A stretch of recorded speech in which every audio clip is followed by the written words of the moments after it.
So today we're diving into a piece of music that is so much more than what you see on the page. It's this incredible story of loss, of searching for meaning, and ultimately the creation of one of the 20th century's most powerful choral works, Herbert Howells' Hymnus Paradisi. We're going to get right into the profound personal tragedy that sparked this absolute masterpiece. And look, this isn't just any piece of music. As you can see from this quote by Dr. Jonathan Clinch, it's considered a truly monumental work on the subject of grief. Now, that's a huge claim, but as you're about to see, it is one that is so deeply earned. The power here, it comes from a place of almost unimaginable pain. And this is the heart of it all. The entire piece is a memorial for Howells' only son, Michael, who was taken from his family with just shocking suddenness. Everything you hear in Hymnus Paradisi is filtered through the lens of this one single shattering event. Which brings us to the central question, right? The title, Hymnus Paradisi, literally means hymn to paradise. So how on earth could a composer, standing in the deepest, darkest abyss of grief, possibly create a hymn to paradise?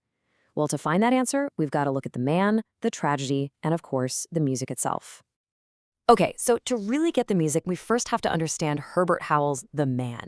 And he wasn't some stuffy, unapproachable genius. No way. He was a complex, fascinating person who, in a lot of ways, was a performer his whole life. He came from a working-class family and was constantly reinventing himself as he climbed the ladder of the classical music world. In fact, the scholar Diana McVey, who actually knew him, said there wasn't just one Herbert Howells, there were three. You had the serious, buttoned-up professional colleague, then you had the grand successor to the English musical tradition of guys like Parry and Elgar, and then you had Herbert, the great flirt. It tells you he was a man of many faces, an actor, and that kind of complexity is absolutely reflected in his music. You know, Howells was actually supposed to be a concert pianist. That was the plan. But in 1910, he went to a concert and heard the premiere of Ralph Vaughan Williams's Fantasia on a Theme by Thomas Tallis. The experience was so overwhelming, so life-altering, that it completely changed his path. He apparently walked the streets all night long and just knew right then and there that he had to be a composer. For Howells, the area around Gloucester was his personal paradise on earth. It was a place of incredible beauty, a source of peace and creative inspiration. But that personal paradise was about to be destroyed. In September of 1935, his 9-year-old son Michael got sick. He died just 3 days later from polio. It's a completely unimaginable tragedy for any parent, and for Howells, it plunged him into an absolute darkness. So all of a sudden, the very landscape he loved, the place he considered heaven, became a constant, painful reminder of what he lost. Gloucestershire was now a paradise lost, forever haunted by the memory of his son. He later wrote in his diary, "From now on, Gloucestershire matters more than it ever did." After Michael's death, Howells just stopped composing for years. It was actually his daughter Ursula who finally encouraged him to start again. The music that then poured out of him, including Hymnus Paradisi, wasn't meant for the public. He called them his private medical documents. It was a kind of therapy in musical form, a way for him to navigate this ocean of grief. So, how did he do it? How do you transform that kind of pain into a hymn to paradise? Well, he started to channel his memories of Michael not as something that was lost, but as something that had been transformed. He found a way to literally weave his son's presence into the music itself. And this right here is the crucial idea.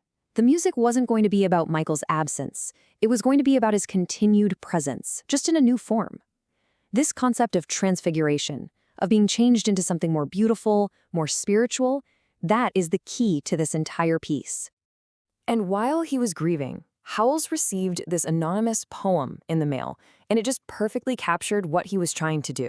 This idea that Michael's spirit was too bright for its earthly body and was now scattered into sight and song, that became the mission statement for Hymnus Paradisi.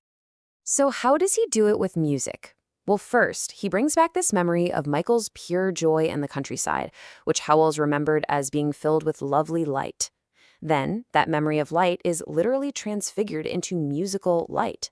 Howells himself said, "Light indeed touches all but one of the 6 movements." And finally, that light becomes song, and Michael's memory becomes this living, breathing story for all of us to hear. So this brings us to the really profound meaning at the heart of this piece. See, it's not about some faraway heaven in the clouds. Howells's paradise is something much closer, something you can feel right here, right now. It's what you'd call a paradise of immanence. So what in the world is immanence? Well, simply put, it's the idea that the divine, or the spiritual, isn't out there somewhere. It's right here, present within our world.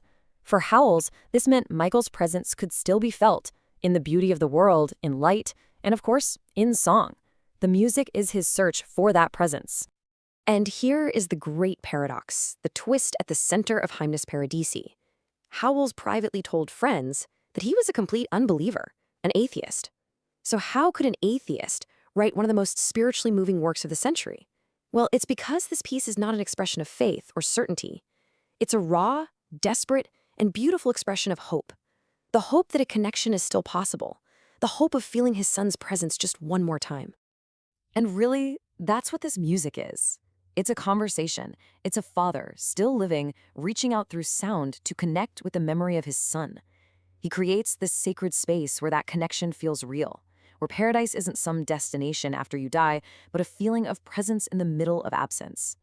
This last line from a Thomas Hardy poem just perfectly captures the spirit of Howells and this incredible work.